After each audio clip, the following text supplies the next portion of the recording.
Welcome to Beyond the Reel. This is Preston, and today we will be taking a look at the Boba Fett helmet from LEGO.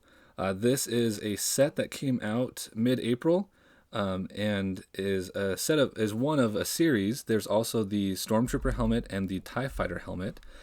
Today we will be taking a look at and building the Boba Fett helmet for you. Shall we punch it? Punch it! Punch it! Punch it! Punch it!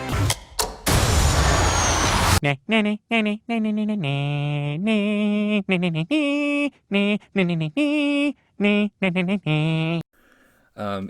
was a 625 piece set, and interestingly enough, it is marked as 18 plus.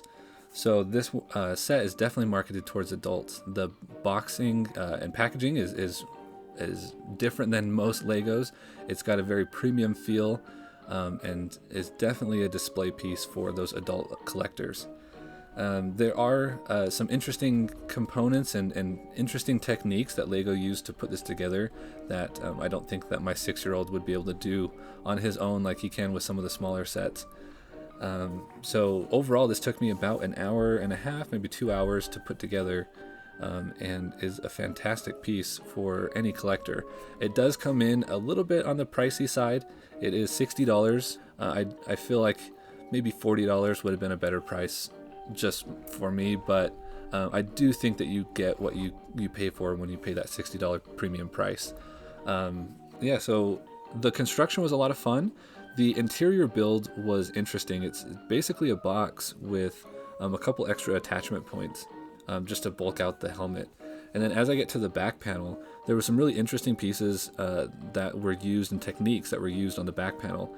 Some places where Legos overlapped with smooth pieces, where you cover up smooth pieces and you cover up grills to really build that layered look on the back of the helmet, that vent on the back.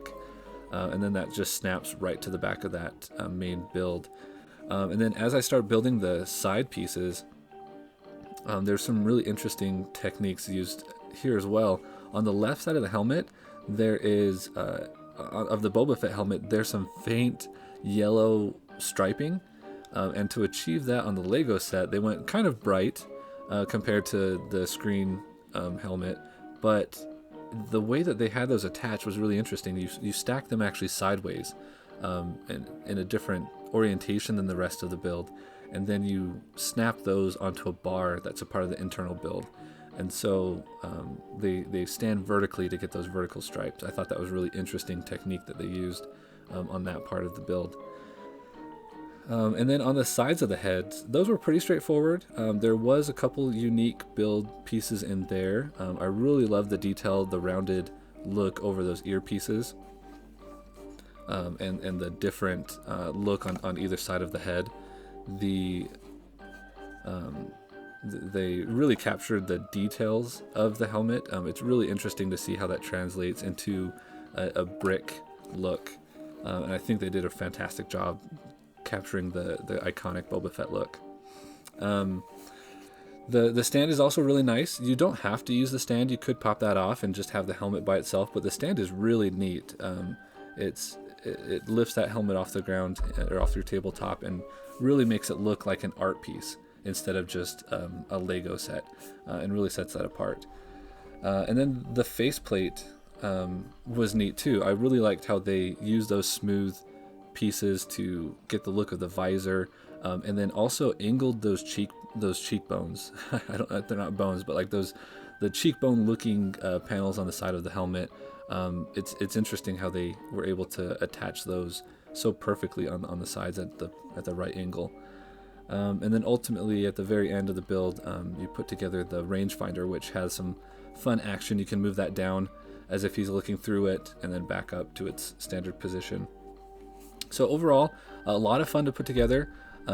Wasn't too difficult for myself. Hopefully a 30-year-old man can put together some Legos, but I definitely think that this is one that's marketed more towards adults, and I don't think that my 6-year-old could put this one together like some of the other Lego sets.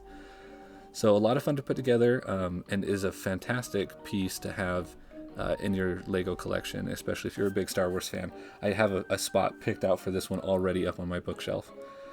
So that's it. That's the Boba Fett helmet. Again, at $60, pretty pricey, but you definitely get a fantastic piece for that price. All right, that's it for me. And as always, may the Force be with you.